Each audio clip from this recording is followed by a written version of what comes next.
नमस्ते। कई बार ऐसा होता है ना कि हम जो महसूस कर रहे होते हैं उसे बताने के लिए सही शब्द ही नहीं मिलते, खासकर इंग्लिश में। तो आज चलिए कुछ ऐसे ही एडवांस शब्द सीखते हैं जो हमारी बातों में और ज्यादा दम डाल देंगे, उसे ज्यादा सटीक और असरदार बना देंगे।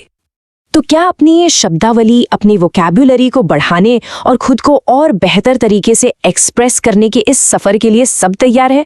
चलिए शुरू करते हैं। देखिए, नए शब्द सीखना कोई रटने वाली चीज नहीं है। इसे ऐसे समझिए कि हमें नए नए टूल्स मिल रहे हैं जिनकी मदद से हम अपनी फीलिंग्स, अपने एक्शंस और अपने आसपास की दुनिया को और भी ज्यादा सही ढंग से बयान कर सकते हैं। तो सबसे पहले बात करते हैं हमारी कॉम्प्लेक्स फीलिंग्स की, हमारी उलझी हुई भावनाओं की। क्योंकि अक्सर हमारी भावनाएं बहुत सीधी साधी नहीं होती और उन्हें पूरी तरह से बताने के लिए एक अच्छी वोकैब्युलरी की जरूरत पड़ती है। पहला शब्द है अफेक्शन, यानी स्नेह। अब देखिए, ये सिर्फ लव कह देने जैसा नहीं है। इसमें एक बहुत गहरी और कोमल भावना छिपी होती है। जैसे हम कहते हैं, a mother's affection is priceless. एक माँ का स्नेह अनमोल होता है। तो इसमें सिर्फ प्यार नहीं, बल्कि वो देखभाल, वो कोमलता, वो सब कुछ आ जाता है। अगला शब्द है ब्लिस, यानी परमानंद। ये सिर्फ हैप्पी होने से बहुत आगे की बात है। ये एक ऐसी स्टेट है जहां पूरी तरह से सुख और संतुष्टि हो। जैसे they lived in marital bliss, मतलब वे वैवाहिक जीवन के परमानंद में जी रहे थे। अब बात करते हैं कंपैशन की, यानी करुणा की। ये सिर्फ किसी के लिए बुरा महसूस करना नहीं होता। कंपैशन का असली मतलब है किसी के दुख को बहुत गहराई से समझना और फिर उसकी मदद करने की सच्ची इच्छा रखना। जैसे इस वाक्य में कहा गया है, show compassion to the poor. अच्छा, भावनाएं हमेशा पॉजिटिव तो नहीं होती, और यहीं पर डिस्पेयर जैसा शब्द बहुत काम आता है। इसका मतलब है घोर निराशा, एक ऐसी हालत जब सारी उम्मीदें खत्म हो जाती हैं। ये एक बहुत ही पावरफुल एहसास है और इसीलिए तो सलाह दी जाती है, don't fall into despair after a failure. प्यार जताने के भी अलग अलग अंदाज होते हैं, है ना? यहीं पर दो बड़े मजेदार शब्द आते हैं, अडोर और चेरिश। अडोर का मतलब है किसी को बहुत ज्यादा, मतलब दीवानगी की हद तक प्यार करना, पूजना।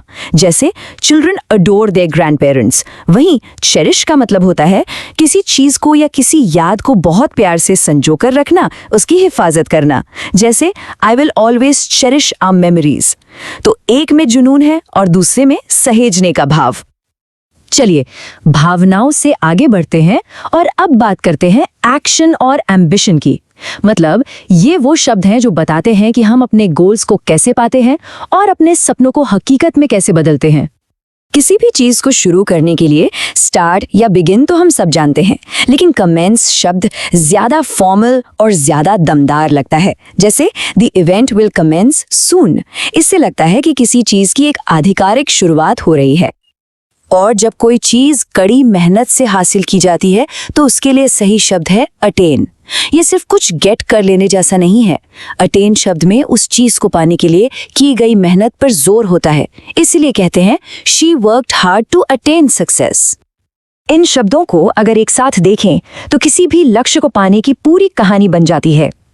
सबसे पहले आने वाली मुश्किलों को एंटिसिपेट किया जाता है, यानी उनका पूर्वानुमान लगाया जाता है। फिर काम को कमेंस किया जाता है, यानी शुरू किया जाता है। और आखिर में उन सारी मुश्किलों पर कॉन्कर, यानी विजय पाई जाती है। डिवोट एक बहुत ही पावरफुल शब्द है जिसका मतलब है समर्पित करना, यानी अपना ज्यादातर समय, अपनी एनर्जी किसी एक इंसान, काम या किसी मकसद के लिए लगा देना। ये पूरे समर्पण के भाव को दिखाता है। अब उन शब्दों पर ध्यान देते हैं जो जिंदगी में आने वाली मुश्किलों, बाधाएं और चुनौतियों को बयां करने में हमारी मदद करते हैं। बैरियर का मतलब है कोई बाधा या रुकावट। ये ऐसी चीज के लिए इस्तेमाल होता है जो हमें आगे बढ़ने से रोकती है। इसका एक बहुत गंभीर उदाहरण है, poverty is a major barrier to education. ये दिखाता है कि ये शब्द असल दुनिया की मुश्किलों को कितनी सटीकता से बताता है। जब किसी मुश्किल से भागने के बजाय उसका डटकर सामना करना हो तो उसके लिए शब्द है कन्फ्रंट। मतलब किसी भी प्रॉब्लम से सीधे सीधे और बहादुरी से निपटना। जैसा कि कहा गया है, we must confront our fears. हमें अपने डरों का सामना करना ही चाहिए। क्राइसिस यानी संकट, इसका मतलब होता है बहुत ज्यादा मुश्किल या खतरे का समय। ये एक ऐसा टर्निंग पॉइंट होता है जहां से हालात या तो बहुत अच्छे हो सकते हैं या बहुत बुरे। जैसे the company is facing a financial crisis. और आखिर में एक शब्द जो खतरे की तरफ इशारा करता है, एंडेंजर। इसका सीधा मतलब है किसी को या किसी चीज को जोखिम में यानी खतरे में डालना। इसका एक बहुत आम उदाहरण है, smoking can endanger your health. तो इन सारे शब्दों को मिलाकर अब अपनी बात को और असरदार तरीके से रखने के लिए हमारे पास एक नया वोकैबुलरी टूल किट तैयार है। तो क्या क्या है इस नए टूल किट में? हमने अपनी उलझी हुई भावनाओं को नाम देना सीखा, अपने काम और अपनी एम्बिशन को बताने के लिए दमदार शब्द जाने और मुश्किलों को बयां करने की भाषा को समझा। इन सब का मकसद एक ही है, अपनी बात को ज्यादा सटीक और ज्यादा असरदार बनाना।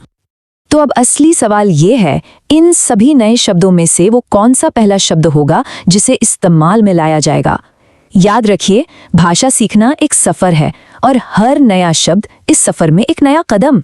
तो बस ये सिलसिला जारी रहना चाहिए।